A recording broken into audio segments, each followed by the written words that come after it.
Se os Estados Unidos é conhecido pela alta taxa de violência, conforme evidenciamos no episódio anterior, também o é pela alta de encarceramento. Lugar berço da liberdade e da justiça, como nos fazem crer, os Estados Unidos é o país com o maior número de cidadãos encarcerados do planeta.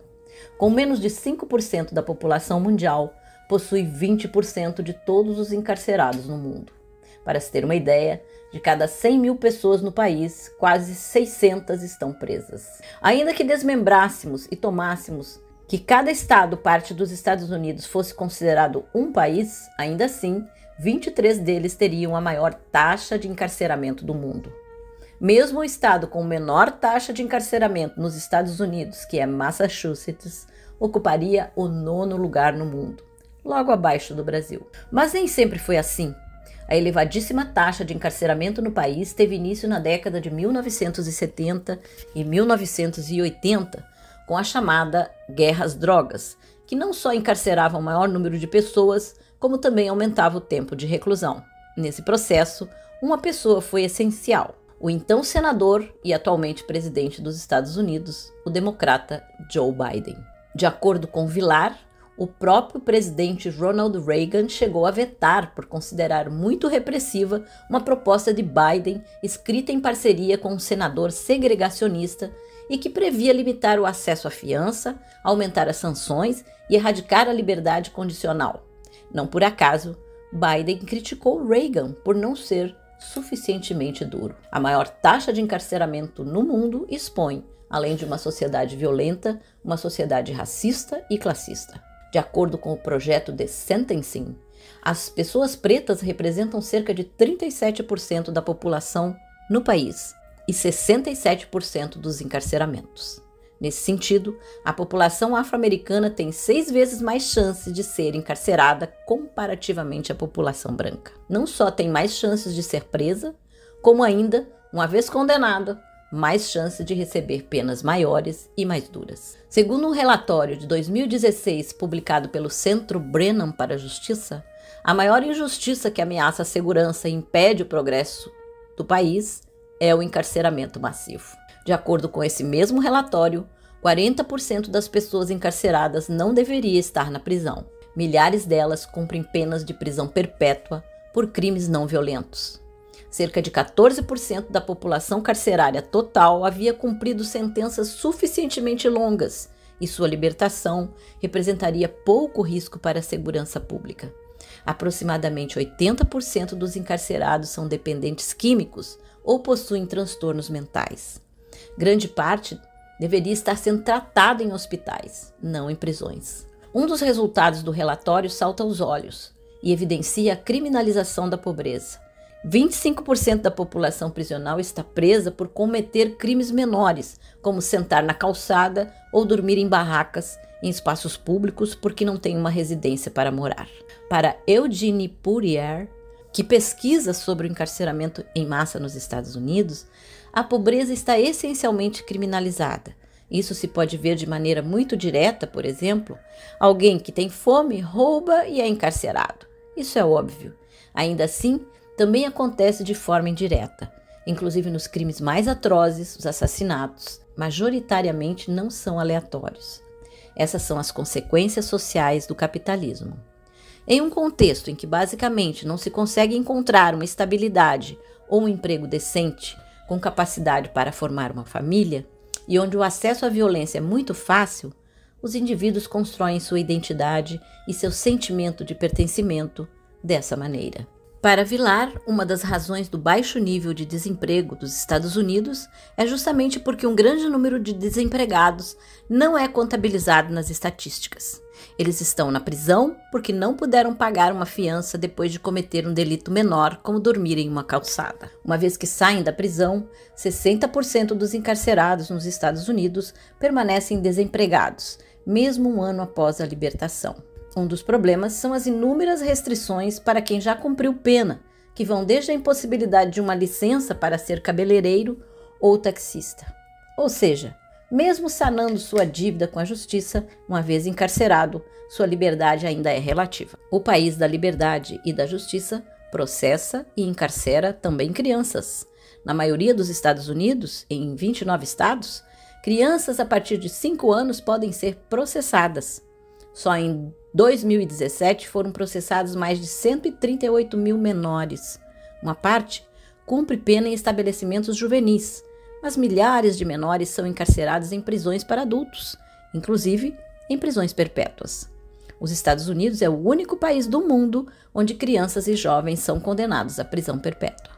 O caso de Shah Stepter é um dos inúmeros exemplos. Aos 17 anos e cursando o ensino médio, foi preso depois de ferir uma pessoa numa tentativa de assalto com arma de fogo.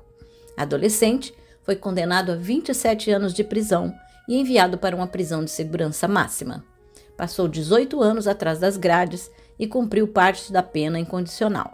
Segundo ele, eu era praticamente uma adolescente e estava aterrorizado. A prisão era especialmente violenta, portanto, eu tive que me concentrar em sobreviver dia após dia. Acredito que depois de um ano já comecei a entender como se fosse uma espécie de estilo de vida, que é o mesmo que dizer que me acostumei. Nunca faça isso.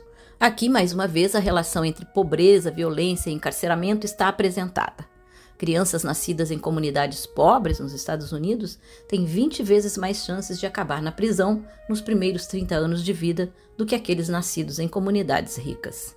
Segundo a iniciativa Prison Policy, mais de 500 mil pessoas estão encarceradas sem julgamento. A maioria por não pagar fiança, fixada antes mesmo do julgamento e equivalente a 8 meses de salário médio dos detentos para um crime grave, por exemplo. A estadia na prisão tampouco é gratuita. De cada 5 estados nos Estados Unidos, 4 cobram alimentação, as ligações telefônicas de $1 o minuto e mesmo o alojamento. De acordo com a Prison Policy Initiative, mais de 1/3 das famílias dos presos se endivida para cobrir os custos, gerando um ciclo vicioso em que não conseguem pagar fiança para que seus familiares respondam em liberdade. O problema é maior e transcendente nas prisões privadas. Para Puryear, esses centros estão subcontratando tudo, comida, lavanderia, tudo o que podes imaginar. E para tanto está gerando um enorme mercado, assim como postos de trabalho, cuja base é manter uma grande massa de indivíduos encarcerados a qualquer preço. Até mesmo centros de detenção de imigrantes ilegais subcontratam serviços de empresas privadas, como os da Geo Group e os do Core Civic. Cerca de 1/4 de cada um dos seus negócios está relacionado a contratos vinculados ao Serviço de Imigração, o ICE.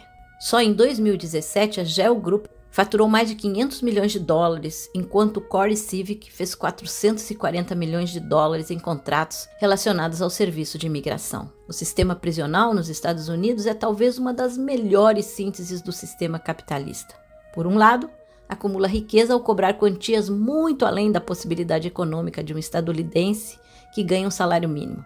E, uma vez não paga, ganham na cobrança do alojamento prisional. Por outro lado, ganham também com o trabalho obrigatório prisional desempenhado pelo encarcerado e subcontratado por grandes empresas estadunidenses. O sistema prisional, assim, só ganha. Quem perde, como sempre, é a pessoa pobre e a sua família. Uma vez presos, os encarcerados são obrigados a trabalhar, situação inclusive consagrada na Constituição do país. Philip Melendez, que já foi preso e hoje trabalha na ONG Restore Justice, explica como funciona. Assim que passa pela prisão do condado, você vai para um centro de recepção. Ali eles te avaliam e você entra no sistema prisional. Nesse momento, você está elegível para receber um emprego, com base na disponibilidade daquele momento ou se tem alguma restrição física. Assim, enquanto você está sentado, o CEO chega, te designa um grupo de trabalho e diz: estes são teus horários, quer você tenha solicitado ou não. E se você não comparecer, você terá violado uma regra na prisão e sofre punição. Se você tinha privilégios na prisão, pode perdê-los, por exemplo. No caso de falhas múltiplas, você pode acabar em confinamento na solitária, mesmo por falhas em um trabalho que você não deseja nem pediu. Então, basicamente, eles forçam você a trabalhar. É por isso que o mais inteligente é se candidatar ao emprego que melhor lhe convenha ou ser voluntário se tiver essa opção. De acordo com Villar, a reconversão prisional em escravidão estadunidense é tanta que existem antigas plantações escravocratas que atualmente são centros prisionais. Um exemplo é Angola, no estado de Louisiana, onde o cultivo em plantações é executado majoritariamente por encarcerados afro-americanos, sob a vigilância de oficiais correcionais brancos montados em cavalos. um retrato praticamente idêntico ao período escravocrata no sul dos Estados Unidos. Em outros casos, o sistema prisional atua na própria divisão internacional do trabalho. De acordo com Pruitt, grandes empresas nos Estados Unidos, diante da crítica de seus consumidores que não achavam os atendentes dos seus call centers muito estadunidenses, lembrando que muitas dessas empresas haviam terceirizado serviços para outros países como a Índia, decidiram então substituir seus trabalhos pela prisão. Recuperavam assim o inglês americano, enquanto reduziam ainda mais os custos ao tratar de uma população de trabalhadores sem direito trabalhista algum. Para Villar, empresas como McDonald's, Target, IBM, Whole Foods, Boeing, Walmart, Victoria's Secret, Starbucks, British Petroleum, Macy's, Nintendo, entre outras, figuram como aquelas que terceirizaram parte de seus trabalhos para o sistema prisional. Além de empresas privadas, outra área que se utiliza de força laboral nas prisões é o próprio Estado e governos locais. Muitos detentos são levados às zonas de incêndio e de desastres naturais, como furacões, onde trabalham arduamente e em condições precárias. Em algumas partes da Califórnia, o número de detentos que trabalha como bombeiro na extinção de incêndios de matas chega a mais de 1/3 dos que ocupam essa função. O Exército dos Estados Unidos também é importante empregador nos centros correcionais. As prisões costuram uniformes militares e organizam kits eletrônicos de aviões e mísseis da Raytheon. Pruitt resume: o trabalho prisional tem uma ligação profunda com o imperialismo. Basicamente, estão colocando pessoas em condições de trabalho forçado para apoiar a maquinaria militar estadunidense. Os Estados Unidos é o país com mais habitantes encarcerados do planeta, é o país com mais armas per capita do mundo e com o maior número de mortes por violência armada.